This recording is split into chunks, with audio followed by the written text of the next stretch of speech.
we set up an impossible revenue target and net profit target.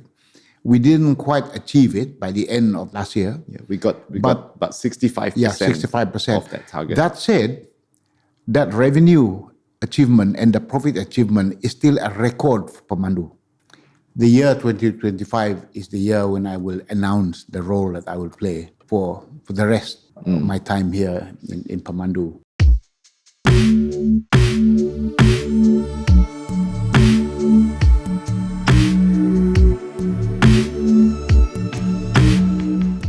Welcome to the Game of Impossible podcast. My name is Leon and this is my dad, Idris Jala. We are a father-son podcast where we discuss all things transformation through the lens of business, leadership, sport, and faith.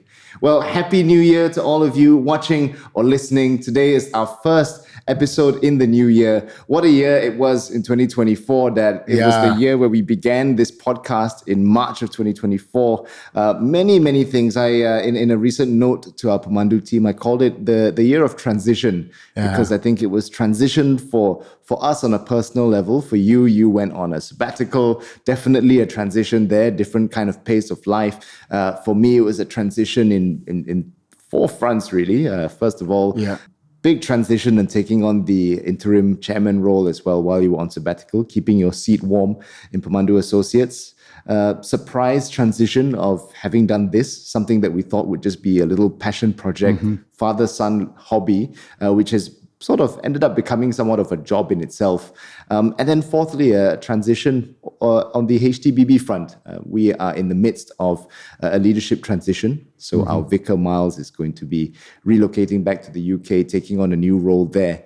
And then in that, what will happen is then our current associate vicar, Abel, steps up to become the vicar of HTBB. And then I take on a new role as well come February as executive pastor there, overseeing some of our leadership. Congratulations, that's good. Thank you. Overseeing some of our leadership development, which is actually nice because I think now there will be, even more kind of alignment between what I'm doing there, but also what we're doing here at GOI as well as PEMANDU Associates. So definitely a year of transition.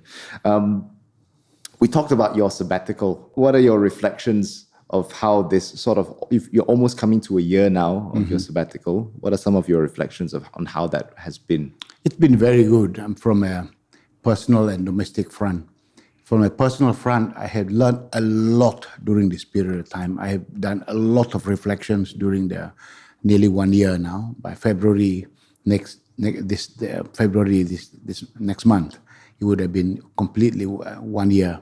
But it's been a lot of learning, personal development, and I kind of felt that I've worked for 42 years now, non-stop throughout my taking 1 year sabbatical from that period of 42 years was a very good period for me from a personal standpoint. And also from a family standpoint, Ngan and I spend a lot of time together. We do a lot more discipline in our exercise, do a bit more tennis, do more of Bible in 1 year, reading our daily devotion. That's been good. But the writing of the book has taken a backstage, and partly because although I have fully written the whole manuscript, it came up to something like 600 pages, that's completely finished. But because you and I have done this podcast, I realize every time we have the podcast, I look at what I have already written, it requires a rewrite. It simply requires a rewrite. And every time when I said I return to it and rewrite it, but every week we do a new podcast, I realize there's so much richness in what I want to express in the book that I have not written in the original manuscript. Because, as I said, this year was a period of reflections. We've done more than 43 episodes now. We've covered so much ground in it, and that I really believe that if I take additional time in the course of this year, 2025, and then I can then spend more time really enriching the book. Yeah, so it's interesting you mentioned that because, I think what we're going to do today is we're probably going to spend the bulk of this conversation talking about the importance of then the habit or the practice. So like you just mentioned, I think the podcast is a good example because now that you had the big goal. The big goal was writing your book and publishing that book. But then in the meantime, what we established this year was a weekly practice, a weekly habit of doing this podcast. And what you have found is that by doing this on a kind of weekly cadence, you found that actually that weekly habit has helped you to sharpen your thinking and refine your thinking, which has then informed maybe some of the rewrites, some of the edits you might have to make on the book. So I think there's a lot of value in this kind of focus on habits and on the practice. And we talk about this a lot in both previous episodes as well as in our live talks. That James Clear axiom of the fact that you don't rise to the level of your goals, but that rather you fall to the quality of your systems and of your habits. But nonetheless, it is important to set goals and to have a kind of rubric for how we set quality goals. But the caveat is that once you have done that, you need to very quickly move on to what are some of the action plans.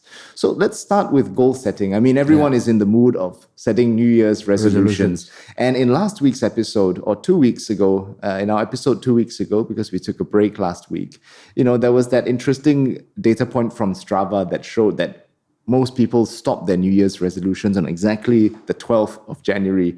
This is specifically New Year's resolutions to be fit lah. Only 12th of Jan, because on 12th of Jan, because they have all of that data. Whenever people record their workouts, they see it, and so they can see exactly when people drop off the bandwagon.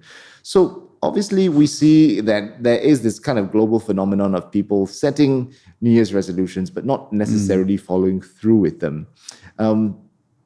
While we're on this topic, maybe let's start with what are some of do you set New Year's resolutions? Do you have a New Year's resolution for 2025? The year 2025 is the year when I will announce the role that I will play for the rest of my time here in PEMANDU. And so that is one thing. And I will not disclose it here because the first time I will do it, it will be with the staff. And so that will change. It's almost like a period of transition. And so I will return on the 26th of February. And so, but the role will change. And so precisely how the role will change will be announced separately. And you're not even telling me. I don't really know as well. I kind of few options I floated with you. And so I haven't decided yet. But I don't really know which one you're going with. So that's important. So the year 2025, the reason why I feel that is the case is this. You may recall for the year 2024, we set the game of the impossible, a target that was really, truly Olympics and for PEMANDU. And so I said, I got you guys to do it.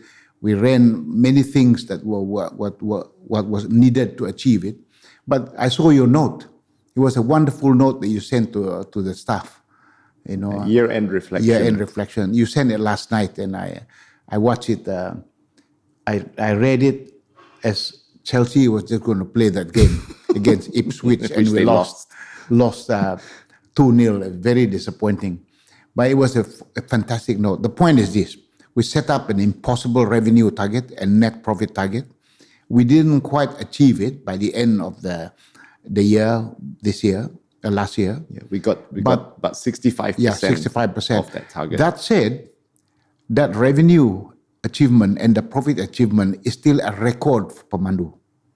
So setting up an Olympics target, even if you don't achieve the Olympics target, because it's so high, even if you come 65% of the target, it can still be the highest that we ever had.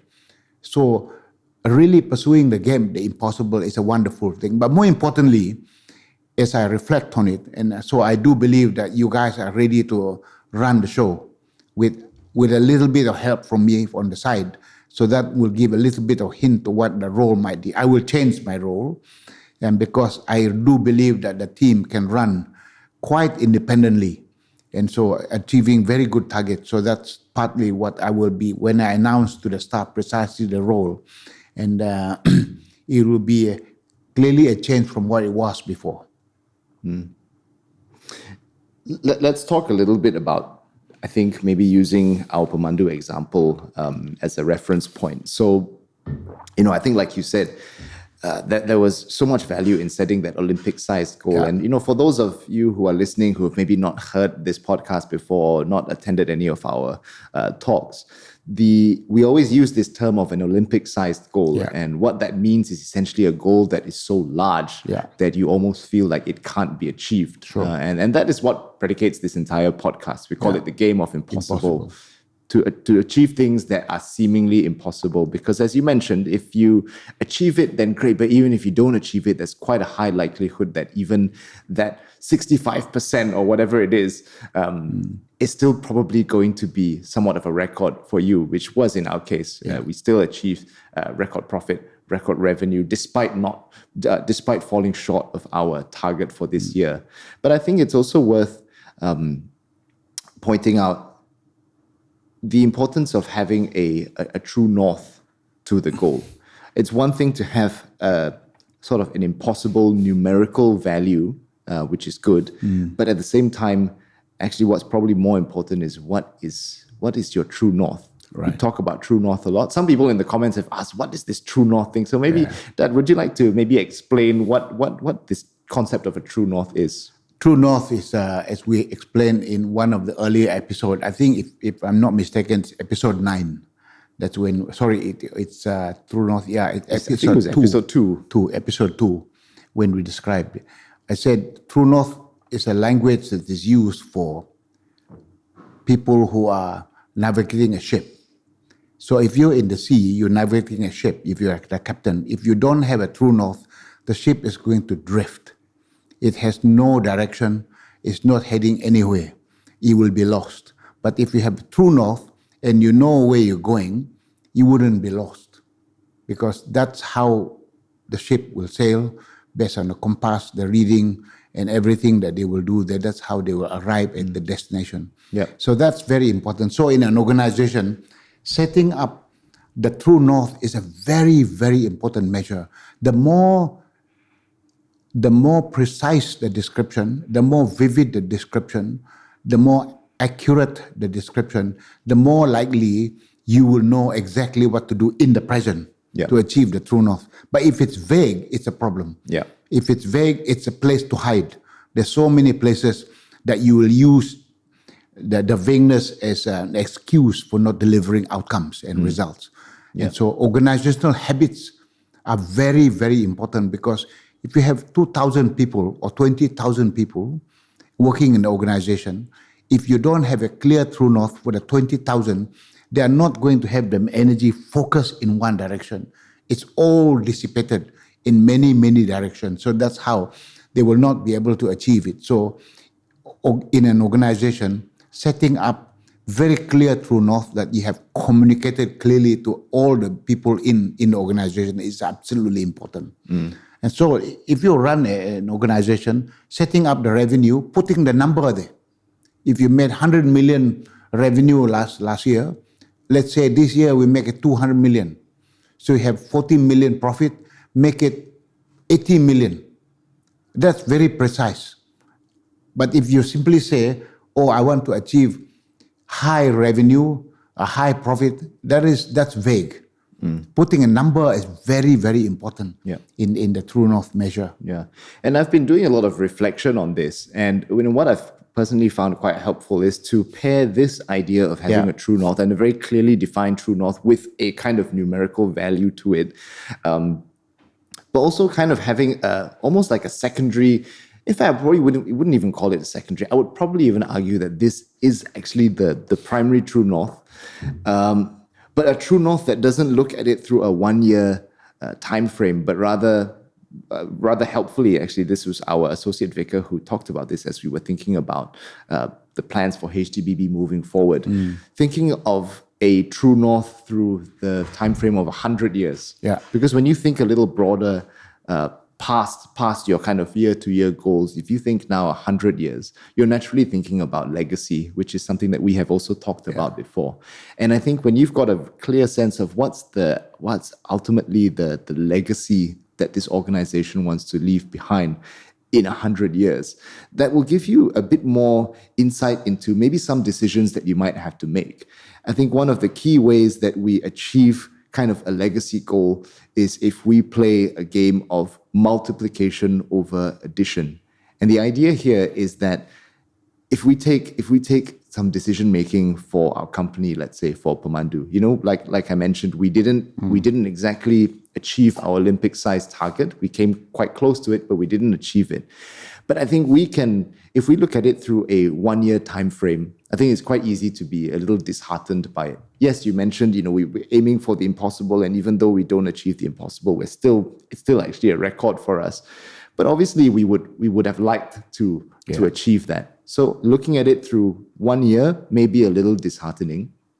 But now if you look at it through 100 years, what is the PEMANDU Associates or whatever your organization is, where do you see that organization in 100 years? You're probably going to be able to make some decisions or rest a little easier making some decisions, which may not necessarily help you get to your goal for this year, but might be an investment into the next 100 years to help you then achieve exponential results.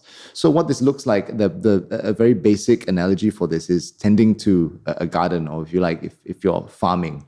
Now, a game of addition supposes that in order to produce more crop, more yield, you increase the number of seeds. So I simply buy more seeds in order to produce more.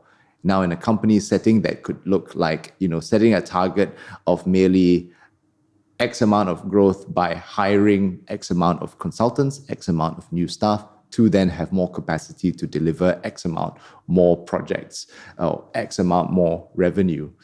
But a game of multiplication is not so linear in its approach, because that says, well, game of multiplication also looks at tending to the soil. Can we improve the quality of our soil? Can we maybe think about fertilizers, different types of fertilizers that we might want to use to help to improve kind of the life cycle, or improve or speed up the process? All of these things are things that actually might be seen initially as counterproductive because, number one, they involve additional cost to do so. But maybe in the process, there's also a bit of learning process, getting used to new types of soil. There will be a bit of trial and error in the process. But then if you take that kind of longer view, you can remind yourself that these are all little things that we are putting in place to ensure that once we get these things right, actually we will be able to far surpass that kind of linear growth we were looking at if we were purely looking at an addition game, but now be able to enjoy exponential growth as a result of maybe arguably taking a step back. So again, it's kind of like a taking one step back in order to take two steps forward approach. And I think that's what we've been focusing on at PEMANDU Associates. In last year alone, some key things were we decided that we wanted to kind of expand our presence and gravitas globally. We have been doing that. We've done a lot of work for many countries in the African region. But, we have found that it's been a struggle to break into the European market. And even locally, sometimes some clients may not necessarily want to go with us, and they may favor some of the big fours just because they carry a little bit more gravitas to their name. So we said, how can we circumvent this? How can we add a little bit more international presence? So we decided to do a bit of building winning coalitions by joining an alliance. So PEMANDU Associates is now part of the Cordons Alliance. It's a global network of consulting firms. And with that just means that we are able to share resources both ways. They get to take on some of our resource as well as some of our learning tools. And similarly, we get to learn from other international consulting firms as well. So that is one of the things that we've done. And that's been an investment on our part. It's not been a immediately revenue generating exercise. We've had to invest quite a fair bit in order to be a part of this alliance. But it's one of those things we invest now in order to then yield the results of it later on. And we've already seen the fruits of this play out just in last year alone, having worked on our first collaborative project together.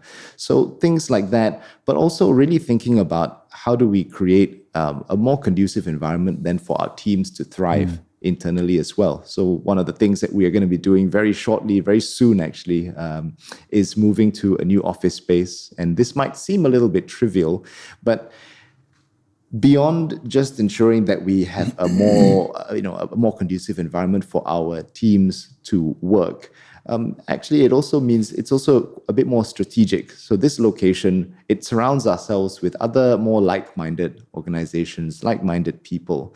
And, the idea here is that we will also eventually build good relationships and be able to find avenues to collaborate with some of our neighbors as well. So there are those things to cost to us in the now, but strategic decisions that will hopefully pay off I believe in this year alone. So, having a true north then allows you to be very clear and very sure about some of those decisions that you make.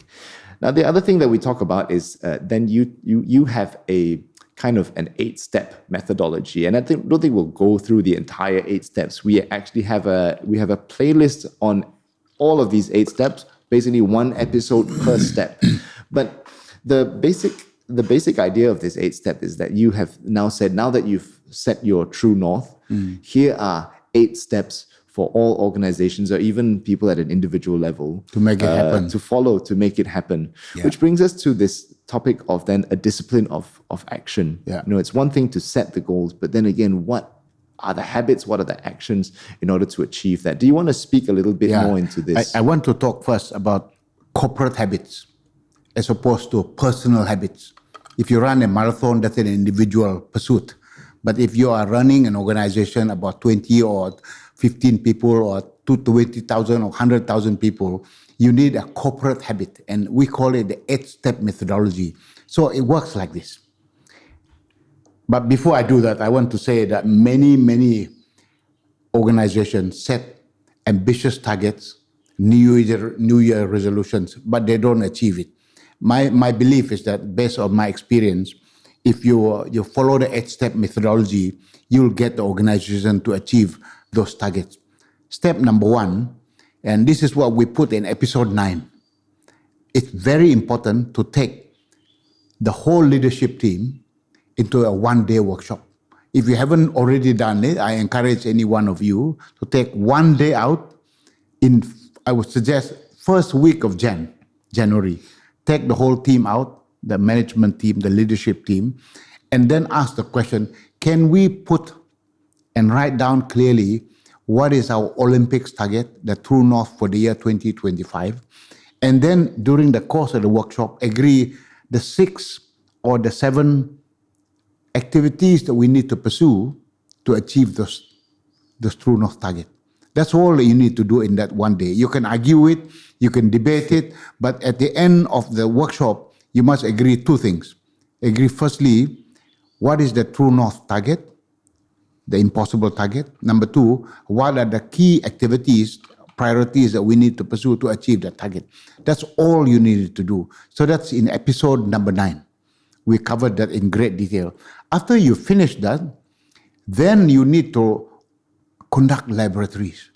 Get the best and the brightest people in the team below the leadership team, from marketing to sales to production to engineering, whatever, IT and HR, put them together and say to them, we have segmented the profit and loss statement for the next 6 weeks. I suggest you start this in the second week of January. Second week of January, you run this for 6-week period and tell them, these are the 6 or the 7 priorities that are important to achieve the true north. Work it into minute detail. And so the team will now do that. This is a cross-functional team. You get the best and the brightest people. They do the analysis and they'll figure out how to achieve it. And they write it down to what we call 3 feet. That's very detailed. And that's it. We talked about it in great detail, how to conduct a lab. Yeah, and the labs must be cross-functional because the whole point of the lab is also to accelerate the process and accelerate thinking. Learning as well. And because if you're not cross-functional, then you have one team thinking about it and they might have a perfect solution, but perfect solution only in their eyes. Correct. Once you now bring that solution to another team, you start to realize all the holes and the gaps in it. Because maybe finance or HR points out, oh, this doesn't quite work because we have this policy in place. Correct. So you need to have both teams involved so that you arrive at a proper consensus and proper alignment from the get-go. Absolutely. And we covered that in episode 10. Yeah. and running the labs and multifunctional, making sure that Are you sure it's episode 10? Yeah, it's 10.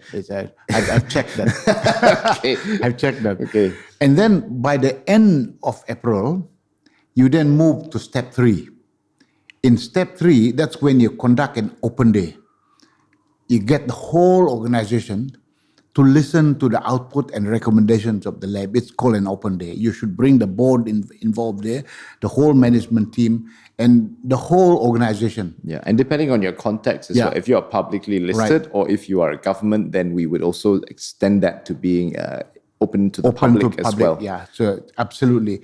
And this is what we put in episode 11. So if you want to know how to conduct an open day, we've covered that over 40 minutes in episode 11. So precisely how to do it. This is part of the habits. I called it the third habit of the corporation. I covered the step 1 was the first habit. Step 2, which is the work, if you like, the labs, is the second habit. The third habit is the open day. Now we move to the fourth habit, or step 4, which is, I would suggest on the 1st of March you do this. On the 1st of March, send a circular on the roadmap to everybody. He said, ladies and gentlemen, this was what the lab recommended, and this is what we intend to do. These are the activities. It need not be very lengthy, but it's the roadmap. The roadmap is very precise about milestones and activities, the priorities, who is going to do what inside there. And we covered this again in episode 12. So if you want to know more details of how to produce a roadmap, what it looks like, it's in episode 12. Once you finish that, on the 1st of March, send a circular with a roadmap with detailed plans and KPI. That means you cascade the key performance indicators throughout the organization, from the top right to the bottom. So everybody know the part that they have to play. This is a very important thing. KPI cascade is a very important activity, and we've covered that in episode 12. So if you don't do that, what will happen to the resolution is that only the guys at the top have the resolution, but nobody down the line are committed to it, and they're continuing to do business as usual. But if you've now written the roadmap and with KPIs for all of them, they are all aligned in the same direction, the true north, because the KPI reflect connectivity with the true north measures, and they will all be paddling in the same direction if it was a boat. And so very, very important that is. And so I would suggest that it's very important then. That's in episode 13 that we covered that. We had that whole thing on KPI in episode 13. Then episode 14 is when we introduce a very important aspect. That means starting from the 3rd of March, immediately after you send the circular, from the 3rd of March for the whole year, it's implementation, implementation, implementation. And there are 3 words that are very important in implementation. That is, do it relentlessly, that's the D we call it. Monitor it continuously, that means every Friday you must have a dashboard. And on this dashboard with traffic lights, who has achieved and who has not achieved. And then if you have not achieved it based on the traffic light, you then move into the S part of it, solving problem recursively. DMS is an acronym for it. So this is relentless for the whole year, starting from the 3rd of March onwards. You are relentlessly implementing what is in the roadmap. The whole organization, that's a huge habit. That is a habit of discipline, of action, and that's a habit of monitoring, that's a habit of problem solving. No leader should carry the tag, in my view, of being a leader if they're not involved in problem solving. We covered that in great detail in our episode 14. And I do believe that when you get into problem solving, there must be an automatic escalation. So if it cannot be solved at the lower level, automatically after 2 weeks, it will be escalated to the next level where the supervisor must resolve it. Within a month, if the supervisor cannot resolve, it will be escalated to the manager. And if the manager cannot resolve it within the following month, then it gets directly to the CEO. This automatic escalation is a way for the organization to drop the bad habit of putting things under the carpet. Many organizations get into a malaise because when it's a problem, they just put it under the carpet. Nobody talk about it, and the problem is continuing to be there. But the monitoring mechanism forces the organization to escalate it, to get into problem solving. And so that's what we call in covered in episode 14. I do really encourage people to really look at episode 14, because the crux of implementation, successful implementation, lies squarely in the ability to implement based on DMS. Do it relentlessly, monitor continuously, solve problem recursively. Then in November 2025, conduct an external validation for the results, because you don't want people to cheat on the results. You want the results to be real. And so I suggest very strongly to get an external validation of the results so that the results are real. In the corporate world, it happens. Publicly listed companies, we get external auditors to validate the results, and they say, this is the profit and loss, this is revenue, you can't fudge the numbers. And why is that important? Because the troops, they will not be able to cheat you during the weekly monitoring submission, because they know at the end of the year, if they've been cheating you throughout, they'll be found out at the end of the year. So they will declare on a weekly basis the real numbers throughout the year. And so why is it important to have the external validation? Apart from that, it is because once you finish doing that, which we covered in episode 15, how to do the external validation, you then move into December. The month of December is a period when you need to do a corporate evaluation of the results, appraisal of the performance of the organization. That is when you say which department is done well. You reward the departments if you've done well, giving them bonuses. And if they have not done well, they have less bonus. And also translated to the individual, not just at the corporate level, the performance of the individual, it's being assessed in December. It's also a period to identify areas for improvement for the whole corporation. Every department that have missed their target, they will then identify the areas where they're going to do better in the year 2026. And finally, it's very important then, during the December period of appraisal, to then put a cool towel on the head and ask the question, what changes can we make in our corporate plan for the year 2026? Because we have not been able to achieve the numbers, what are the changes we need to make? And that's, so then after you finish doing that in December, then you start the whole process again, the 8-step process for the year 2026. And this is what I call a corporate habit. So if an organization set up the true north, set up the New Year's resolution, and they do not pursue the steps that I described before, the organization will stop on the 12th of January, as in you've seen in Strava, because they're not pursuing the discipline. So what we basically done in PEMANDU is set up very clear methodology that almost force the organization to take a path where they develop corporate habits. And if they develop these corporate habits, they will achieve the outcomes. In PEMANDU, we do this, everything I mentioned, we do it in PEMANDU every year. And we have the away day is a period, in fact, we do it in November and December. In fact, we're going to do this time in January. Just a few days after at the time of this episode going live, we will just be a few days away from our away day. And where's the away day? We're going to be in Langkawi. Langkawi. That's the workshop equivalent. And we call that the away day. That's the leadership strategic workshop. In fact, in our case, we get the entire troops to come along together. But during that away day, there's a period when the management team are huddling amongst themselves to determine the true north target for the year 2025. And then the key activities, that's when everybody will discuss it during the away day as well. I think it's really important to note that the importance of having, like you call it, corporate habit. But I think the key to why that is important is that because you start to build an appetite for doing things repeatedly. Aristotle says that we are what we repeatedly do. Excellence then is not an act, but a habit. I like the DMS approach because if you look at what's the common thread between all of these things, it's repetition. Yeah. How do we put in more repetition, whether it's problem solving, whether it's looking at, rethinking some of our, not true north. The true north should not change. But sometimes what we might find is that in the process of doing this kind of recursive problem solving, some of the outcomes of that might be to maybe change some of the kind of smaller KPIs leading up to that outcome, or some of the smaller approaches leading up to that.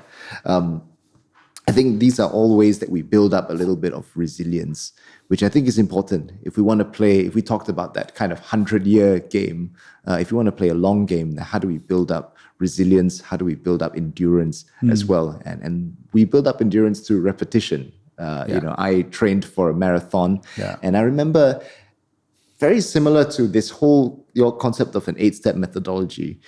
At the time of deciding I wanted to do the marathon seemed like a completely impossible task because I had never even signed up for a 5K. So I had this impossible task, but I found a program, a 14-week program. They called it a couch potato to marathon program, exactly for people like me who never used to run. And what was really helpful is that program broke everything down to, like you said, the lowest common denominator. So week 1, my first ever run, the only thing I had to do was to clock in a 2-kilometer run. And they would even they go as far as to say, here's the distance you must cover. Here's also the pace or the effort that you must cover. So they make it clear that you run 2 kilometers, run it very slowly. That immediately makes it seem very doable. So you focus on just what is that immediate first step that you need to take. Some people also they subscribe to this thing called SMART goals. So very similar. Start small. And then what you find is because the program forces you to run, you're doing really, really small, seemingly small and ineffective things. But because it encourages you to eventually get to a point where you're running 5 days a week, even though you're doing these small runs, you're doing it on a very frequent basis.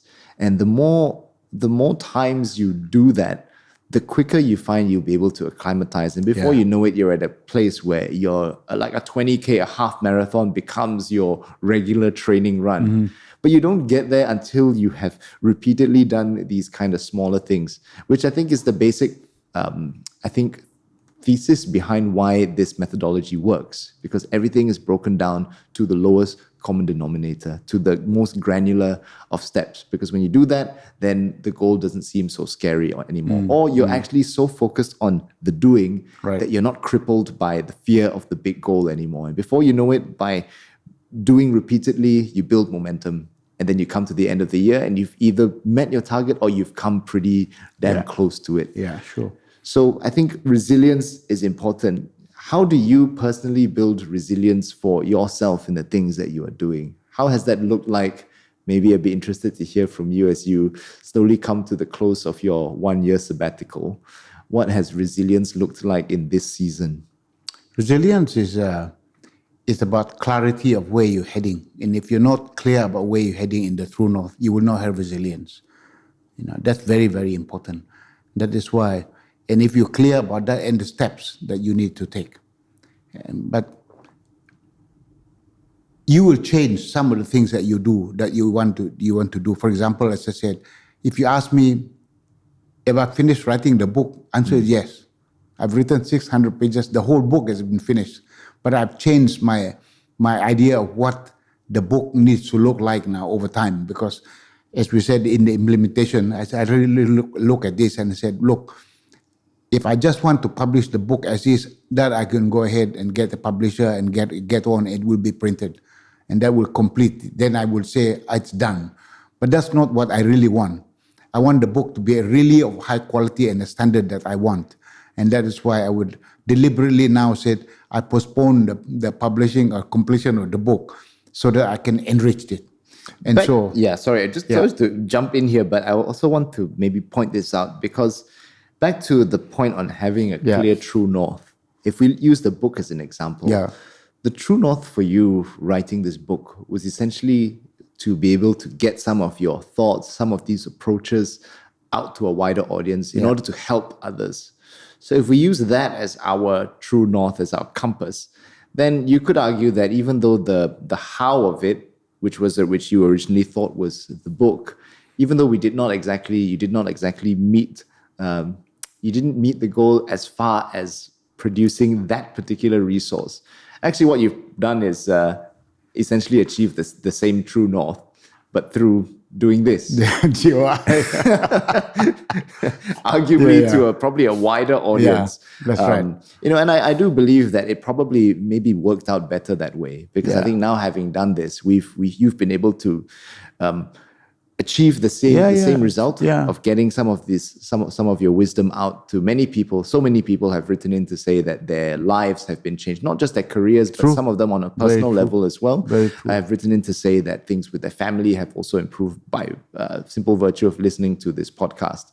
So we've achieved that as far as the true north is concerned. It's true. And I think what's good is that because of this particular platform, also because we have our short form on social media, you could argue that you probably have reached a wider audience in 2024. I think there's one. Yeah. In particular, I mean, there's one. Correct. I think the theory what's the theory of enough. 1 million views. That's on Instagram, isn't it? So you could argue that you've reached actually a wider audience by doing this platform for the now. And I think what is good about this is that now this gives you a better base to eventually then publish that book. Because by doing this, you've also now garnered interest. A lot of people have remembered the earlier episodes where we talked a lot about the book and have asked, when is this book coming out? So, rather unintentionally, this podcast has kind of become a bit of a marketing vehicle for this book that you will eventually publish.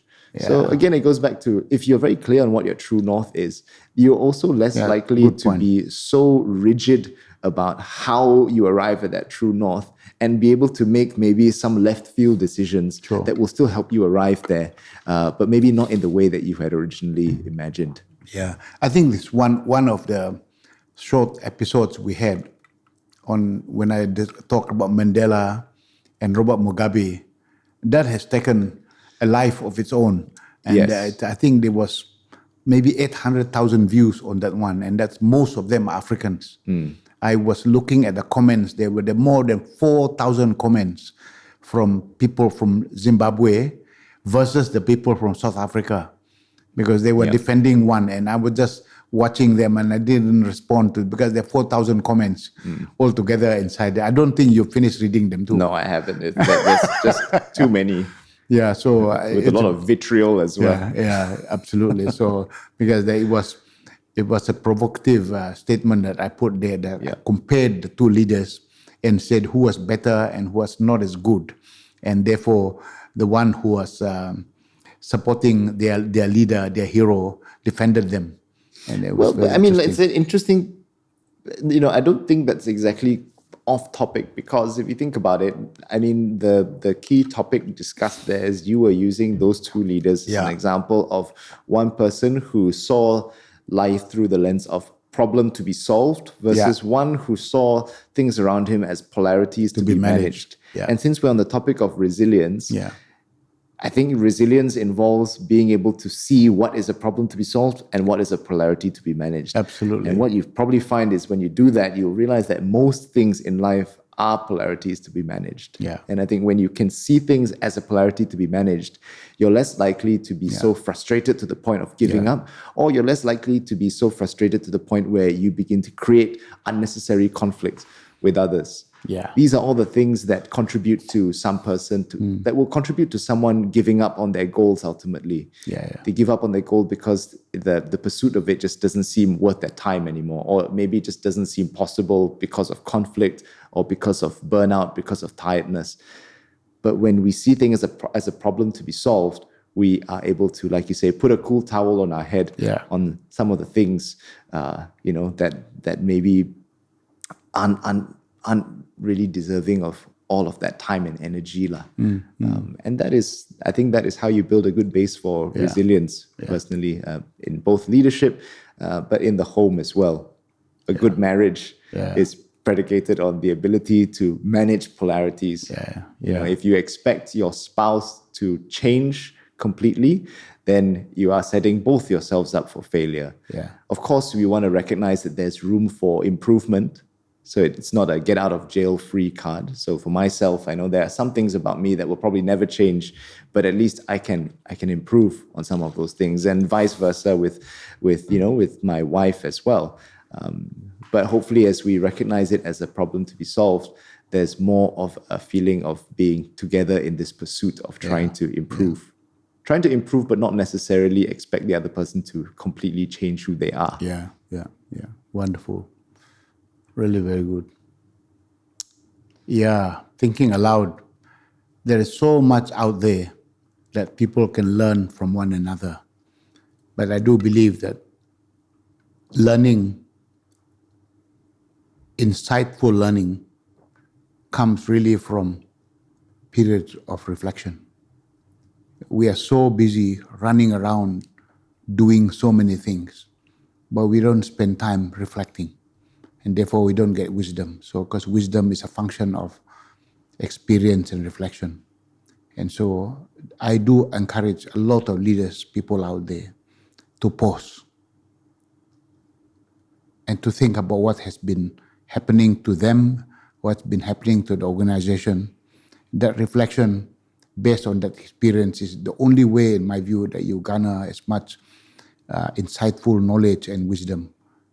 And that is very important. So I have been very blessed that I was able to spend a lot of time this year during my sabbatical on reflection. And the amount of things that I have learned so much, and we are blessed today because we live in a world that's almost, you would call it, bombarded with an overload of information by the internet. And so, but if you just absorb everything that's inside there without reflecting, you will not be able to see the truth from the falsehood. And so the reality is what you look through it and then identify what is fiction and what is fact. And that's very, very important. So you can't do that without reflection. And if you are not sure about it, you then have to do further research to check what's the truth and what's not the truth.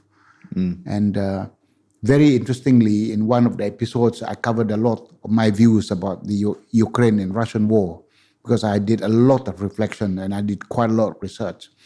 And I basically pointed out to 4 leadership failures.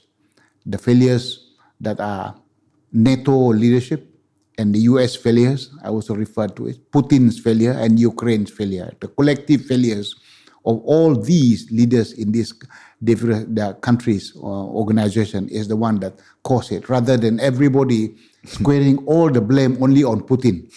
And that's very unfair, because it is everyone's collective fault in it. And it's very, very important to make sure that you put a cool towel on the facts on the head, and then garner the information, and through reflection, then you form the views, unpopular as they may get.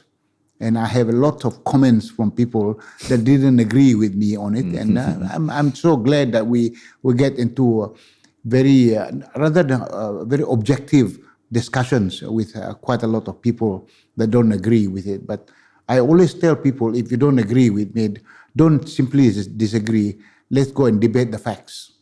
Put the facts on the table. Which of the facts don't you agree? Which of the facts do you agree? And if you focus on the facts, it will become abundantly clear that we're not biased in our formations.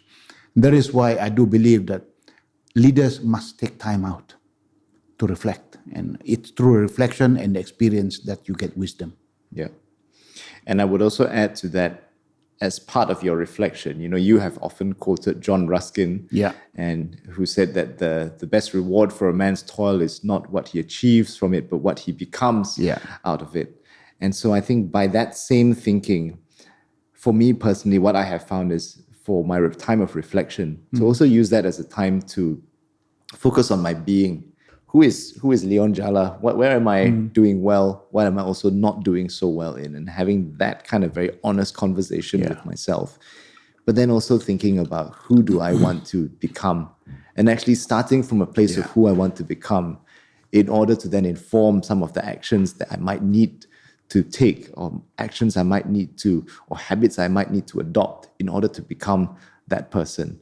It's why when I was training for a marathon, I said I started calling myself a runner. Because if I started to identify as a runner, sure. there's a little bit more impetus to then do the things that a runner would do, because I would feel like I'm not deserving of calling myself a runner if I'm not putting in the hours to do this. And also by doing that, that supposes that even beyond the marathon, that's probably going to be something or a habit that I continue to take on, that doesn't just last for the duration of when that marathon season is in play. So reflection is important. Having, of course, as you mentioned, your annual larger reflection with more parties involved, but then also adopting a kind of a weekly or more even maybe daily principle or daily rhythm of reflection, and then asking, who do you want to become? And always keeping that reference point before going into the action. So I think this is a good place to end this week's episode. Thank you all for listening, and we hope that you will be able to take a lot away from this, actually. We hope that this will help inform you of some of your New Year's resolutions. If you have already set them, maybe this will give you some ideas on how to sustain those resolutions through more kind of rigorous disciplines and habits and structures. But if you haven't already, then maybe this gives you maybe a better idea of how to make sure that whatever goals you do set are of Olympic scale and ultimately done with a real sense of purpose and a true north. So thank you for listening and have a great new year ahead. We look forward to seeing you in the next one. Before we go, we just want to encourage you to subscribe if you haven't already. We have episodes every single Friday. We talked about discipline of action. So every Friday at 6 a.m., we release an episode. So you can subscribe to our YouTube channel or follow us on Spotify. We also have short form content that we release on IG as well as TikTok at The Game of Impossible. Thank you for listening. Happy New Year, and we'll see you next week. Happy New Year.